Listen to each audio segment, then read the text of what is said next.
Bonjour, c'est moi, Dene. Welcome back to another episode of Tell Me Why here on my channel. In the last episode, Tyler finally got a visit from Michael. We did some ice fishing, and we made a move, and they finally kissed. Yes, and I hope we will see more of that still, even though this is the final chapter. But I still want like a definitive answer if they are together or not. I hope they are. But yeah, when Aly came to the house, we went up uh, to the loft of the barn where we are now, and we are. By the way, it's beautiful in here. It's gorgeous, but yeah, we are unraveling her whole Tyler, past, see that little light? I think we need to solve this one next. and it's crazy the things we will learn. I think. And I'm still blown away why she put it here, you know? Well, I mean, again, probably in order to process everything that's happened, right? But yeah, we learned that her mom put a lot of pressure on her. Probably wanted her to be the best ballet dancer. And yeah, she was also the reason why she had to break up with Brent, I think was his name, with her boyfriend. And yeah. Okay, so her cruel parents kept her locked away in their rusty palace, in their musty palace. Oh boy, yeah, this is really a sad story. There's the gold lady again. She's all over the board. There was a figure of her in that stash by the Mad Hunter painting, right? Oh, yeah. So maybe all of this is related to what we found in there.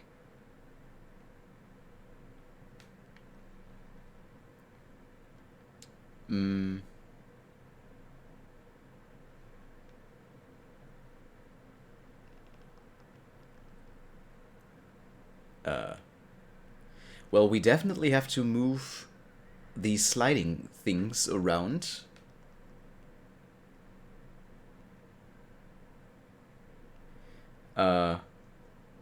Well, this one definitely goes here. Hey, I can move the piece next to the gold lady. All these pictures. They look like images from Marianne's life before Delos, don't they? Well, some of them do anyway. Maybe that's it then. We need to figure out which ones are real? We have to go with this The one. wise princess Engineering. looks like she's trying to run away. And she's being watched by the gold lady. And yeah, then it's this one. What's the gold lady doing? Whispering something into someone's ear behind the princess's back? Oh, and she's shooing the bird off, right? The bird away. Because she had a pet Is bird. the gold Yes! Is that it? Ah, happening? yes. Nice. What's We in didn't there even have this to check time? twice. Oh, the house.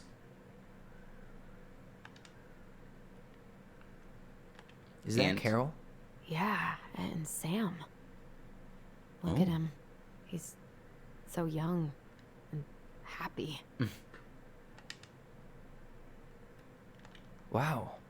She worked for a watchmaker in Juneau before she moved to Delos. No wonder she was so handy. Here's my Delos Crossing pal's number. I let him know you were interested in the house he's selling, Tammy. Oh, so that's how she found the house. It's holy shit, this is all coming together.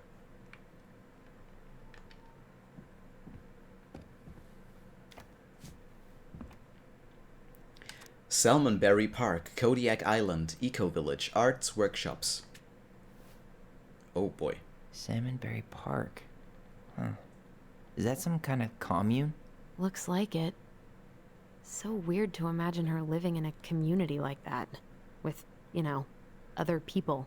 The weirdest part is how they all seem to love her. Where was prom queen Marianne when the whole town was turning on us? From the good people of Salmonberry Park, Kodiak Island, June 1992. Don't be a stranger. Keep on looking for those answers to the questions in your head to which you're blind. Typo. Smiley face. Shelley. We miss you already. Saul and Bronwyn. Sorry we're losing you to modern civilization, oh. We'll miss your positive attitude and your adventurous spirit. Also, your wild edibles picking skills. Haha. Pretty Marcus.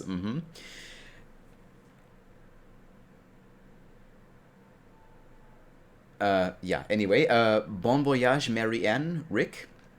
Marianne, you had the warmest, most beautiful aura, and I know you'll keep on shining wherever you land. Peace and blessings, Jerida. Thanks for being our little ray of sunshine. Godspeed, Cabot and Watty. I like your pictures. Love, Kamala. Kamala? Yeah.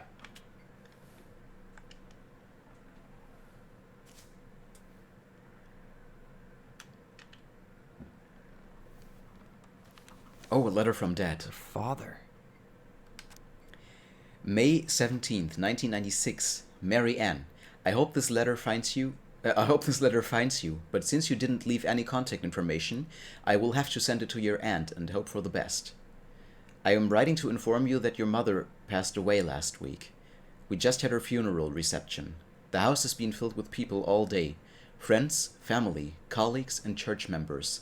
It's now 11 p.m. and I'm sitting alone at the kitchen table, surrounded by dozens of trays of food, flowers, and sympathy cards. Your cousin Adi brought in a beautiful photo album full of our holiday pictures in La Connor. If you're there in all of them, but you weren't here today. We haven't heard from you in 40 years and can only hope you made it to Alaska or wherever you are, and that you and your child are both safe. Just one child? Your mother had been sick and depressed for years. Oh, I see a pattern. And you can imagine why. The pain of being shunned by her own daughter, knowing she would never get to see her grandchild grow up. It spread through her body like cancer and consumed her completely. All the suffering simply because you ran away like a temperamental little girl instead of accepting her help when you got pregnant out of wedlock. After dropping out of college and without a penny to your name, she only stepped up to help because she knew you weren't ready to raise a child properly, Marianne. A mother's duty doesn't end when her children leave home. Now that you're a mother yourself, I hope you will begin to understand that good parenting isn't about coddling children. It's about providing for them and shaping them into the people they're supposed to become, whether they like it or not. I won't trouble you again. You've made your intentions clear. I just thought you should know. Dad. The audacity he has to write this in this letter. Of course, she's the bad girl because she shunned away from her parents. Yeah, shunned away? Did she shun them? However you say it, but you know what I mean. Because she cut her parents out of her life. But of course, he's too blind to see why she did that. Too stupid to see why she did that. And he's making himself, and even, I guess more so his wife, her mom, look like, I don't know, the Virgin Mary or something, that she never did anything bad and it was only just for her best, and yeah, bullshit. What the hell? Marianne was pregnant in 1992, before she even got here. Before That's why us? it's just one child. Do we have a long-lost sibling out there somewhere? It's possible, but she could have given it up or miscarried. Who knows? Yeah, you're right. Do you think we could track down her father? You mean the grandfather she never told us about? I don't think I want to.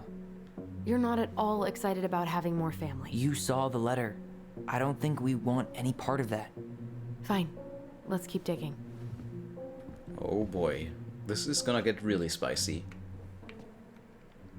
Okay, that was that then. What turned on now? This one. This just lit up, so I think we're supposed to try this one next. One day, she took her tiara and ran away to the forest. What's this? Some sort of map?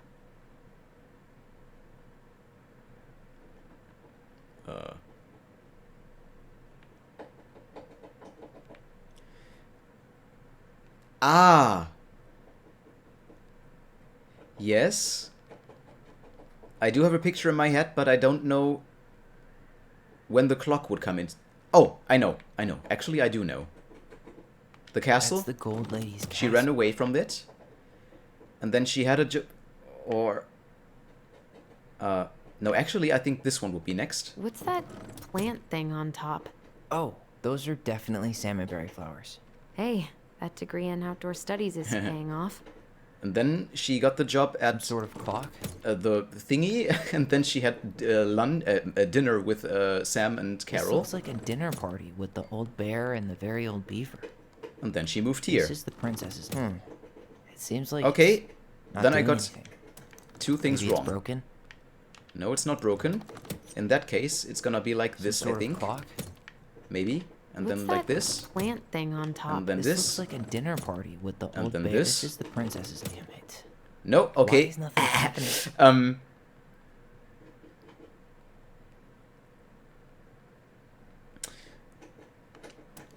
Wait. I think she went into the community, What's that right? plant thing on top? And then Oh, maybe this looks dinner. like a dinner party. And with then the this. Old bear and the very old beaver. And then This this. looks like a dinner party. With And the then old- this. some sort of clock. And then This this. is the princess's. Come on. Huh?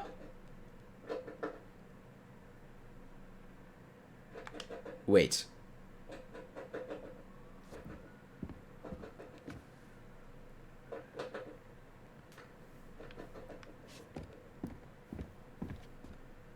She ran away from home.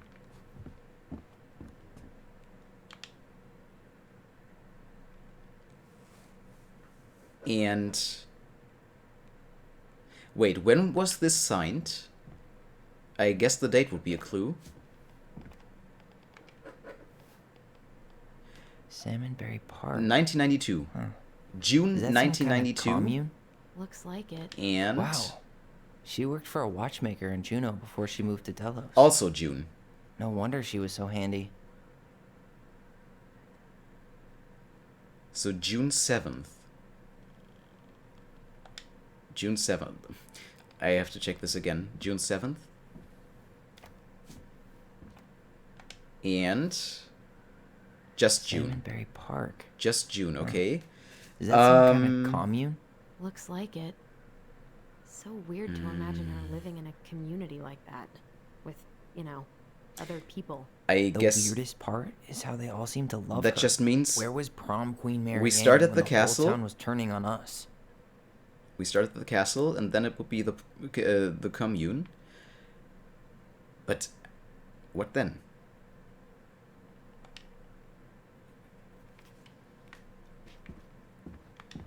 So I definitely think the first two are correct.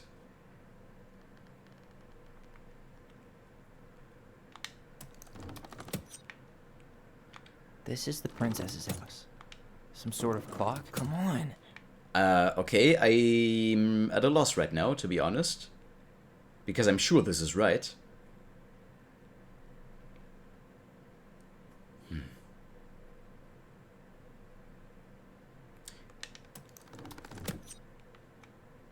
Some sort of clock? This is the princess's house. This looks like a dinner party with the Ah, old bear and the very okay, old there we go. beaver. Yes. What's in there? Another letter? Before I read this, we have the 3 letters for the box. So that means I'm gonna take a look at those panels to the side first. Why are these pictures from the Book of Goblins here? I don't know. The crafty goblin's good deeds. We'll get to those later. Let's finish this one. Okay, in that case, no. In that case, we're gonna go there later, as she just said. The princess is lost. Achievement unlocked: Is the this from princess's Book of lost treasure. Goblins? Not that I know of. Well, sure looks like it could be. The princess's loss. Once upon a time, in an ancient and deep forest, there lived a wise princess in a big wooden house. She had made it through the woods and to that house with nothing left but the clothes on her back and a single item from her old life. A splendid tiara. She lost almost everything in her desperate flight from the mad hunter. The trees tore the rucksack from her back and shredded her dress and left a pattern of red welts on her skin. But through it all, she clutched the tiara close to her chest, fearing any misstep could cause it to fall from her arms and break. The tiara had its own spot in the big wooden house, a pillow near the window, where sun would catch on its surface to shine and wink. Is that what's in the box? The princess could stare for hours at the tiara, marveling in its beauty and running her thumb down its curves. Every morning she would wake up and she would tend to it, polishing its every surface to be sure it shone as brightly as it possibly could. Then she would pluck it up, place it upon her head, and walk the woods, feeling somehow more complete. Because what, after all, was a princess without a crown? Every night she would place it upon its pillow, give it a quick kiss, and go to bed. On her way, she would pause and glance back to be sure it was still there. She hated to be separated from it, but she knew it was safest on the pillow while she slept. One night, the princess woke to a raging storm. The wind howled against the walls, rattling the windows in their planes. Fearing a gust might burst open a window and blow the tiara to the ground, she plucked it from its pillow and brought it to bed with her. All through the night, she held the tiara close, and in the morning, she woke to find herself still cradling it.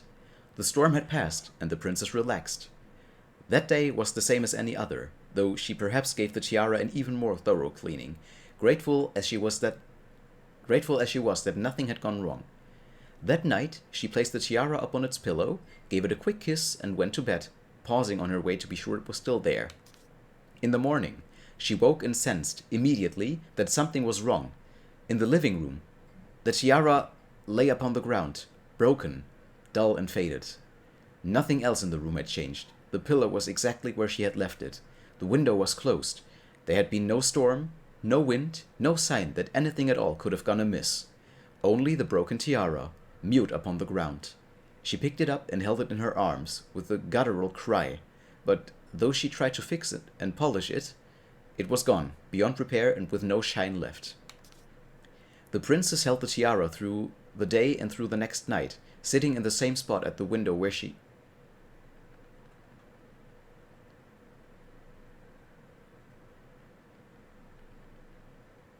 Is the tiara her child? The one that came before the twins? And is it a miscarriage? Well, at the window where she used to polish it. When the sun rose, she looked outside and her gaze fixed on a sapling. She remembered how the sapling had survived the winter, clinging to life despite the frozen, unforgiving earth. Without a word, she went out and buried the tiara in the ground beneath the sapling, and as the final scoop of dirt fell, the tiara felt truly gone, and with it, the final link to her old self. Holy shit. She could only go forward and find a new place for herself in this world, where she was no longer truly a princess in a tiara and a beautiful gown, but a wan woman, alone in a deep and ancient wood. And that was how the princess lost her most precious treasure and her title. Is the tiara a miscarriage? She took care of it and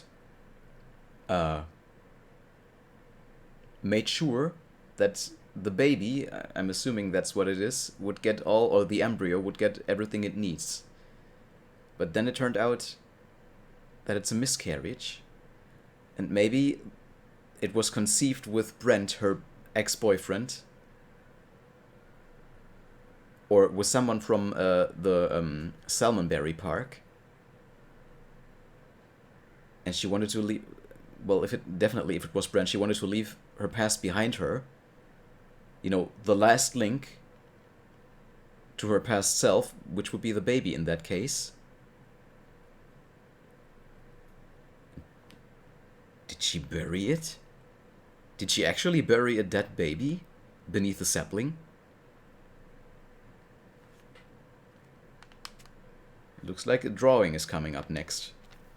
Oh, no, it's just dirt. Okay. And that was how the princess lost her most precious treasure and her title. That was the story she read us that night. God. It makes sense now. Yeah. She got pregnant.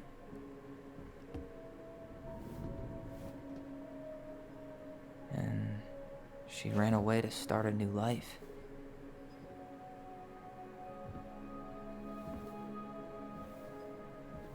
And then she made her way to Delos Crossing, where she was finally happy.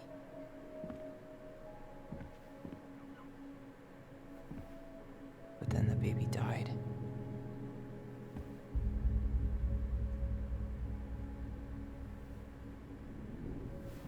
can't even imagine how she must have felt.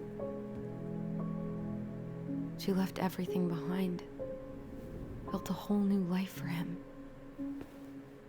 And then he was just gone. I guess having us helps her move on. But when it looked like we were gonna be taken away, she snapped. She just couldn't lose any more children. It really wasn't anything we did. I don't know what I'm supposed to do with all this. I don't either, but all I wanted was to understand what happened to her. And now I do. Yeah. We still haven't seen what's in that chest.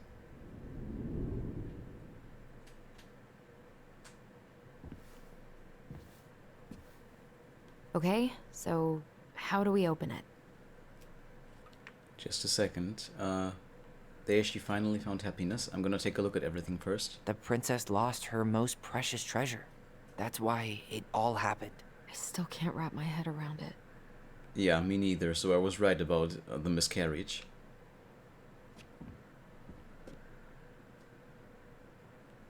We can set something down? What can we set? The figures, right? Moonhag's gotta be imprisoned in her lake. Oh, fucking hell, we would have gotten something if we would have gotten them all, I'm sure. Crafty goblins go here. That's the pious pelican spot. The wise princess goes in the big wooden house, of course.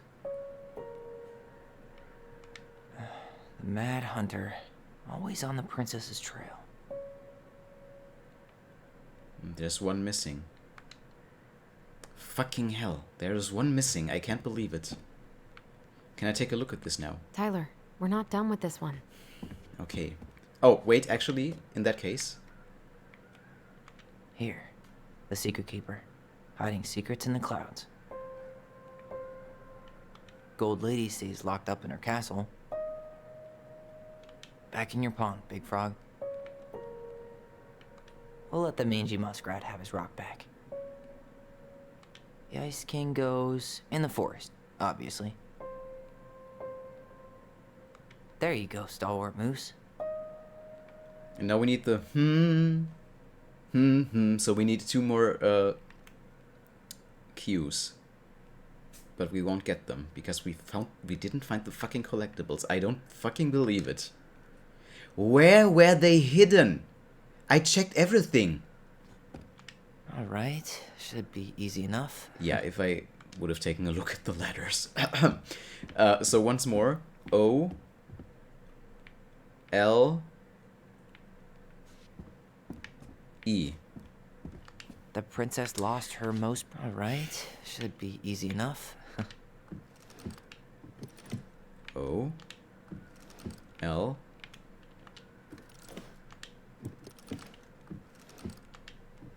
E. Now? Why is it wrong?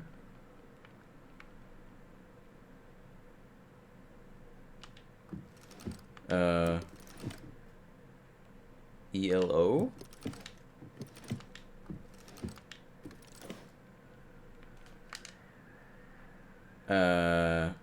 Why doesn't it open? This was first, this was second, and this was last. OLE. Why don't we just break this open? There's a crowbar right downstairs. What? No. You don't want to try and figure out what all this means? I'm so done with her riddles.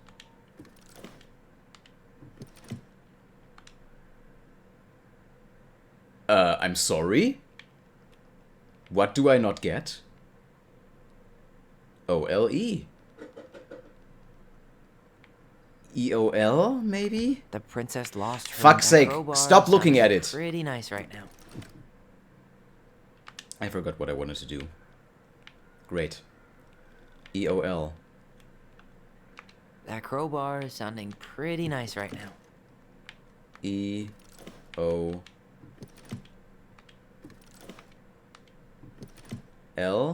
No. O-E-L... What am I supposed to do? Trial and error? Why is it wrong? What else would I put here? O-E-L... O-L-E... I've done that, right? O-L-E... Yeah, definitely I've done that. How many possible combinations are there? O-E-L... O-L-E... E-O-L... E-L-O... L-E-O... L-O-E... I think that's all, right? Let's try Leo.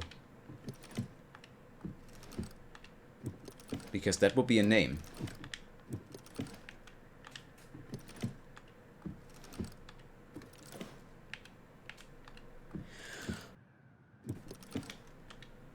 It never turns! It just never turns!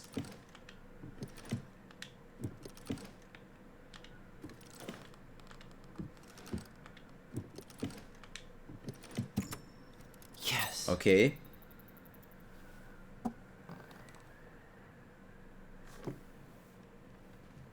What do we have in here? Oh. What's happening now? Whoa. Did it just get darker in here? Can we just take a moment to appreciate the craftsmanship that went into this room, into this loft? Did Sam know about all this? A baby blanket? Oh boy. Ollie. She noticed. Dear Allison and Ollie, we write stories That was her son. to understand and be understood. But what good is a story without a first act? I'm sorry I kept mine from you for so long. All my love, goblins. Why does she have a photo of that tree locked in here? Because that's where she buried it.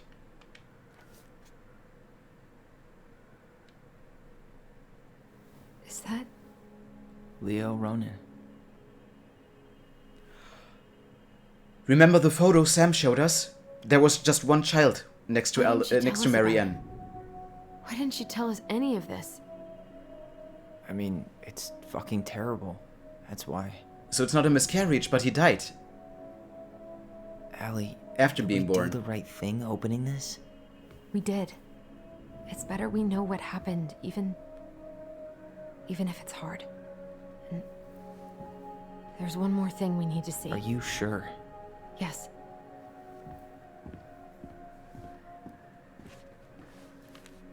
Come on, let's go to the dock. It's time to finish this. Oh boy. So can I take a look at this now? The crafty goblin's loot. That's from The Princess and the Two Thieves. I drew the original. And I distinctly remember drawing that cake, which is arguably the best part of that illustration. All right, Picasso. And you probably remember what the goblins stole in that story, huh? So the book actually serves a purpose. It's not just stories, but we have to read them to understand what happened and to solve these puzzles.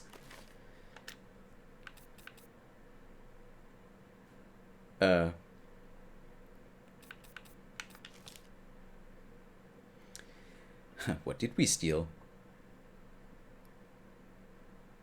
Fruits, nuts, and eggs. Fruits? Maybe they took some of the princess's fruit? And nuts? Some flour for the cake, Nope. maybe? Where are the nuts? Actually, I'm not sure. But definitely the eggs. I'm pretty sure they stole some eggs.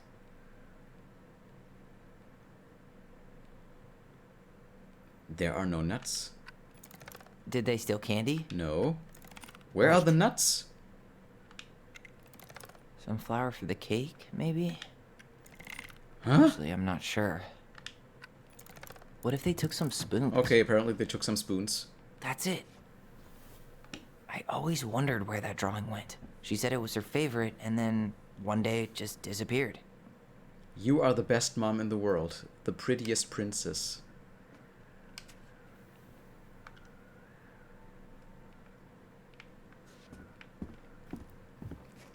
The old bear's gifts for the princess. I'm totally blanking on that story.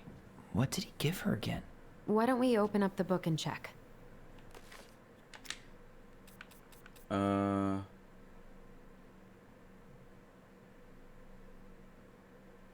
think it would be The Bear and the Princess, right? I'm not gonna read it again, obviously. What did he give her?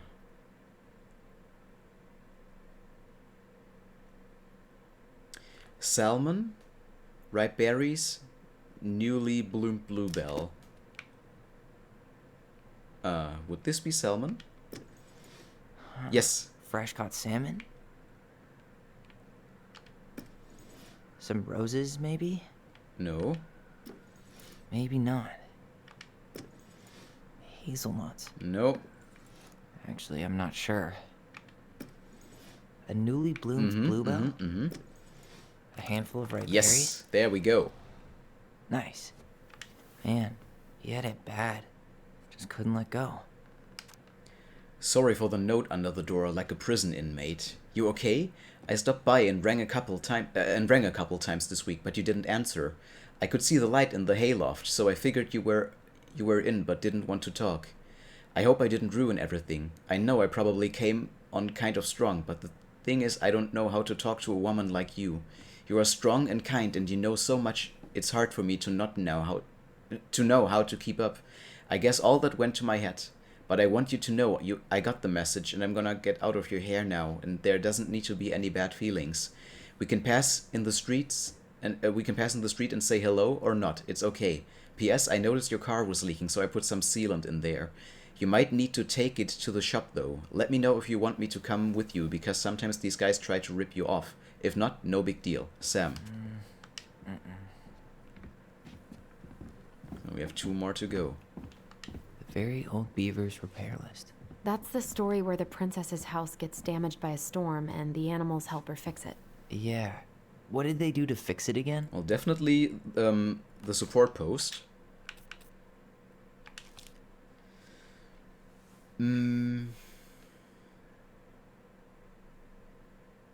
Roof. Support post. Support post. Roof support post. What else?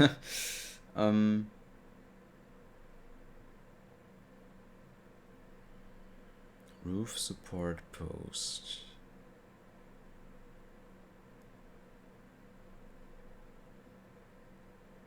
And the walls?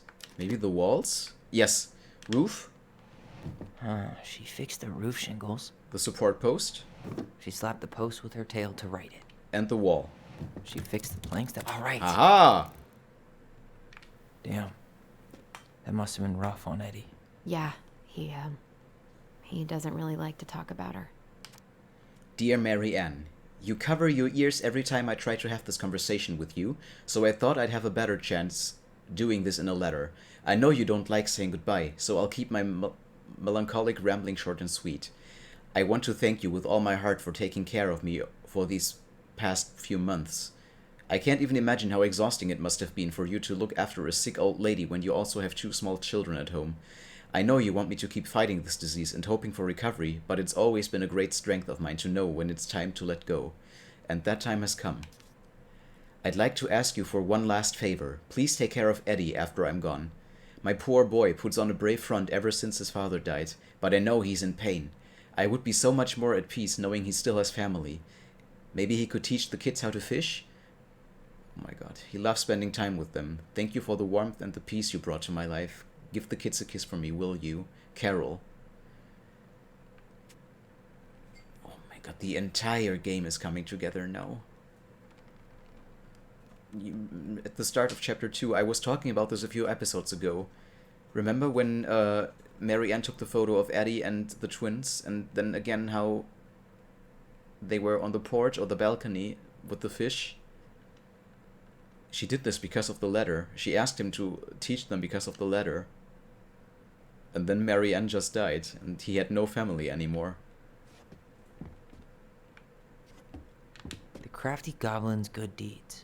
Of course. The goblins had to help out the creatures of the forest to pay off their debt to the pelican. Well, what did they do? You know, I don't really remember. They dropped the beehive. They broke open the beehive for the bear. They hugged the princess. They hugged the princess when she was crying. They scratched the moose. They gave the stalwart moose a good scratch on the back. I remembered that one Nailed it. because I read it recently. Our lives would have been so different if their friendship hadn't gone to shit. Because I don't know if the story would have been in one of the episodes already or if it'll come up, but yeah, the spoiler alert, right? So, the Pelican Crossing... That's why she's the pious pelican. The Pelican Crossing is a specialty gift boutique located near the O'Shea Glacier, catering to Juneau Channel tourists as well as Delos Crossing locals. We specialize in an assortment of high-quality products from home accessories, handmade souvenirs, to personalized apparel and locally made art. The Pelican Crossing will be the first store to act as a relay between the buzzing arts and craft scene and customers. In addition to a wide array of novelty handcrafted products, the consumer will enjoy friendly and knowledgeable customer service from Vecchi store co-owner Tessa Vecchi and up-and-coming artist Marianne Ronan. Oh shit. This business plan is prepared to obtain financing in the amount of $20,000 to purchase inventory and to help cover expenses in the first year of operations. In year 1, the Pelican Crossing plans to break even, and in year 2, we plan to generate a moderate profit. Working on the executive summary part of our business plan. What do you think, Tessa? Holy shit, they wanted to open a store together.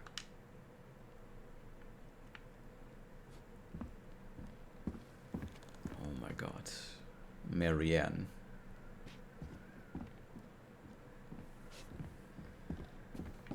It feels like Endgame. We already found the last collectible, so I'm pretty sure it really will end on the dock. And I think I will still start a new episode for that, to be honest. Taking a look at my stopwatch, I've been recording for over 37 minutes now. Thank you very much for watching. I hope to see you again very soon in the next episode. Probably the finale of Tell Me Why. Not just Chapter 3, but, you know, the ultimate finale of the entire game. Or in another game here on my channel. And for now, maybe it'll lighten the mood. Please enjoy the story. Bye! The goblins trick the muskrat. Charming drawing. Anyway, once upon a time, in a deep and ancient wood, oh, not a forest, but a wood, there lived a muskrat. The muskrat was a lazy, cowardly creature who did little but lay around in the sun, cleaning his beautiful coat until it shone.